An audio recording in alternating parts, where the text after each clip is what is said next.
আসসালামু আলাইকুম সম্মানিত ভাই বোনেরা, কেমন আছেন সবাই? আশা করি সবাই ভালো আছেন। আলহামদুলিল্লাহ, আমিও আপনাদের দোয়ায় আল্লাহর অশেষ রহমতে ভালো আছি, দেন সুস্থ আছি। চলে আসলাম আরও নতুন একটি রেসিপি নিয়ে। এটা দারুণ একটা রেসিপি। এটা হচ্ছে বাচ্চাদের জন্য এবং আমাদের নিজেদের জন্য খুবই হেলদি এবং স্বাস্থ্যকর একটা রেসিপি। যে বাচ্চারা গোশ মাছ কিছুই খেতে চায় না, তাদের জন্য খুবই হেল্পফুল এবং হেলদি একটা রেসিপি হচ্ছে চিকেন কাটলেট। এই চিকেন কাটলেটটা ইজিভাবে একদম সহজভাবে কিভাবে বানিয়ে ফেলতে পারবেন ঝটপট করে 10 মিনিটের ভিতর, সেটি আমি আজকে দেখিয়ে দিব। তাহলে চলুন চলে যাই মূল রেসিপিতে। প্রথমে আমি এখানে নিয়েছি হচ্ছে চিকেন। এখানে 1.5 কাপ পরিমাণ চিকেন আছে, একবারে সলিড যে মুরগির বুকের অংশ সেটাই আমি নিয়েছি। তারপরে নিয়েছি হচ্ছে এখানে আদা আছে 2 ইঞ্চি পরিমাণ, আর কাঁচামরিচ আছে 4-5টি, রসুনের কোয়া আছে 4-5টি। এর সাথে আপনাদের ধনিয়ার পাতা থাকলে দিয়ে দিবেন, আমার কাছে নেই তাই দিলাম না। আর হচ্ছে দিয়ে দিলাম এখানে ব্রেড গ্রাম দিলাম হচ্ছে এখানে 2-3 টেবিল চামচ পরিমাণ হবে।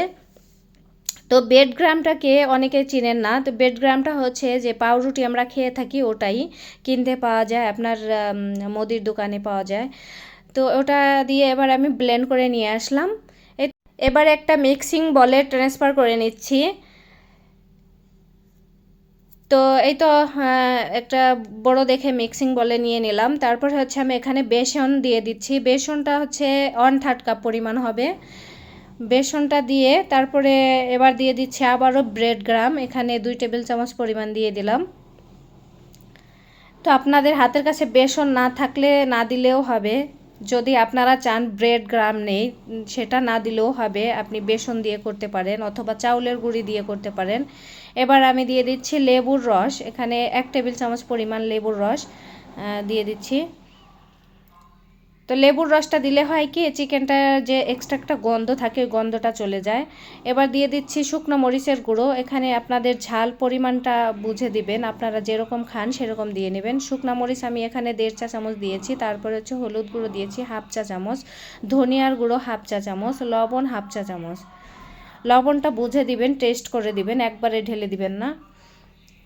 তো লবণটা বেশি হলে কিন্তু ভালো লাগে না এই কাটলেটটা, লবণটা অবশ্যই সাবধানতার সাথে দিতে হবে। তারপরে দিয়ে দিলাম হচ্ছে কালো গোলমরিচ গুঁড়ো, আর হচ্ছে জিরের গুঁড়ো দিয়ে দিচ্ছি 1/2 চা চামচ। এই পর্যায়ে দিয়ে দিলাম হচ্ছে এখানে আমি বিরিয়ানি মশলা দিয়েছি, যেহেতু আমার ওই মশলাটা হাতে বানানো তাই আমি সব ধরনের রেসিপিতে এই মশলাটা দিয়ে থাকি। আপনাদের কাছে গরম মশলা থাকলে গরম মশলাটা দিয়ে নিতে পারেন। বিরিয়ানি মশলা আমি এখানে 1/2 চা চামচ ইউজ করেছি, বেশি ইউজ করতে যাবেন না তাহলে গন্ধ আসবে। এবার আমি এটার ভিতরে পেঁয়াজ দেবো, পেঁয়াজ দিতে মনে ছিল না, তো এই পর্যায়ে আমি পেঁয়াজটা দিয়ে নিচ্ছি। পেঁয়াজের পরিমাণটা একটু বেশি করেই দিবেন, তাহলে খেতে ভালো লাগে। এই তো আমি পেঁয়াজটা দিয়ে এবার আমি হাত দিয়ে চটকিয়ে মেখে নিব।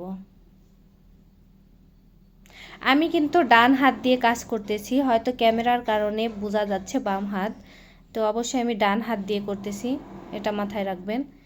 এই তো আমি ভালো সুন্দর করে মেখে নিচ্ছি। ভালোভাবে মেখে নেওয়া হয়ে গেলে তারপরে হচ্ছে কাটলেটের শেপটা আমি কিভাবে দিয়ে নিচ্ছি অবশ্যই দেখিয়ে দিব। মেখে নেওয়া হয়ে গিয়েছে। এবার আমি কাটলেটটা বানানোর জন্য একটা শেপ দিব, এটা মাছের শেপই। আপনারা যেরকম চান, আপনাদের যেরকম ভালো লাগে ওইভাবেই শেপ দিয়ে নিতে পারেন, যে কোনোভাবেই। তো আমি এইভাবে দিয়ে নিচ্ছি যে মনে হবে যে একটা মাছের পিস এটা। তো ওইভাবে দিয়ে নিলাম, দেখতেও সুন্দর লাগে আর খেতে তো দারুণ মজার হয়েছিলই। আপনারা খেয়ে দেখবেন যে এটা কতটা মজা হয়েছিল। এই যে দেখিয়ে দিলাম আমি কিভাবে এই কাটলেটটা বানাইলাম। তাই তো হয়ে গিয়েছে। আমি আরও একটি বানিয়ে দেখাবো খুব কাছ থেকে, যাতে করে আপনাদের সুবিধা হয় বানাতে। অনেকে রেসিপিটা দেখেন কিন্তু চ্যানেলটি সাবস্ক্রাইব করেন না বা কোনো কমেন্টস করেন না, কেন ভাই? কষ্ট করে বানাই তো আপনাদের জন্যই, তাই না? তাহলে এতটুকু করায় তো টাকা পয়সা লাগে না, অবশ্যই করে দিবেন। আমার ভালোবাসার মানুষ, প্রিয় মানুষগুলা অবশ্যই লাইক কমেন্ট শেয়ার করে দেবেন। এই যে আরও একটা দেখিয়ে দিলাম। এটা একদম ইজি, সহজ, যে কোনো কেউ চোখ বন্ধ করে বানিয়ে ফেলতে পারবে এবং দেখতেও খুব মাশাআল্লাহ অসাধারণ লাগছিল। এই যে সবগুলো হয়ে গিয়েছে, আমার বেশ অনেকগুলাই হয়েছিল। তো এবার ভাজতে আমি কিচেন রুমে চলে আসছি আর একটা ডিম ফেটে নিয়েছি। একটা ডিমেই হয়ে যাবে সবগুলি। তো এবার আমি ব্রেড গ্রাম নিয়েছি একটা বলে, আমি এই কাটলেটগুলো কোট করে নিব এই ব্রেড গ্রামের ভিতরে। তো কিভাবে কোট করে নিচ্ছি দেখিয়ে দিচ্ছি। প্রথমে ডিমের ভিতরে চুবিয়ে নেবেন এপাশ ওপাশ, তারপরে হচ্ছে ব্রেড গ্রামের ভিতরে ভালোভাবে কোট করে নেবেন, চেপে চেপে ভালোভাবে কোট করে নেবেন, তাহলে তেলটা নষ্ট হবে না, তেলের ভিতরে ব্রেড গ্রামটা ছড়িয়ে পড়বে না। তাই তো এইভাবে আমি সবগুলি ব্রেড গ্রাম দিয়ে কোট করে নিব, তারপরে হচ্ছে তেলে ভেজে নেব। আর একটা কথা, এখানে একটা ট্রিক্স আছে, এই তেলটা গরম হওয়ার পরে হচ্ছে সবগুলি কাটলেটগুলি দিয়ে তারপরে হচ্ছে অল্প আঁচে, একদম মিডিয়াম টু লো আঁচে আস্তে আস্তে করে বেশি সময় নিয়ে ভেজে নিতে হবে। যদি আপনি তাড়াহুড়া করে ভেজে নেন তাহলে ভিতরের পুরোটা কাঁচা থেকে যাবে এবং খেতে ভালো লাগবে না। অবশ্যই ধৈর্য সহকারে এটাকে ভাজতে হবে, বেশি জাল কোনো মতেই দেওয়া যাবে না। এটা হচ্ছে এটার মেন ট্রিক্স অ্যান্ড টিপস, অবশ্যই মেনে চলবেন। তো আমি অনেক সময় ধরে ভেজে নিয়েছি, এত সময় তো দেখানো সম্ভব না, শর্টকাট করে দেখিয়ে দিলাম। তো এই তো আমার ভেজে নেওয়া হয়ে গিয়েছে।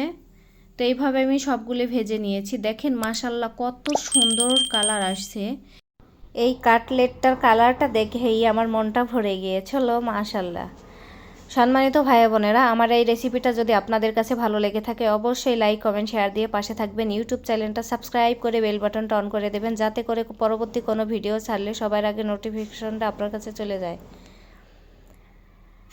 এই তো আমি এখন এই কাটলেটটা খেয়ে নেব, টমেটো সস দিয়ে খেয়ে নিচ্ছি। এই টমেটো সসটাও আমার নিজের হাতের তৈরি, চাইলে দেখে নিতে পারেন, আমার চ্যানেলে আপলোড করা আছে। সবাই ভালো থাকবেন, সুস্থ থাকবেন, নিজেদের যত্ন নেবেন। আল্লাহ হাফেজ।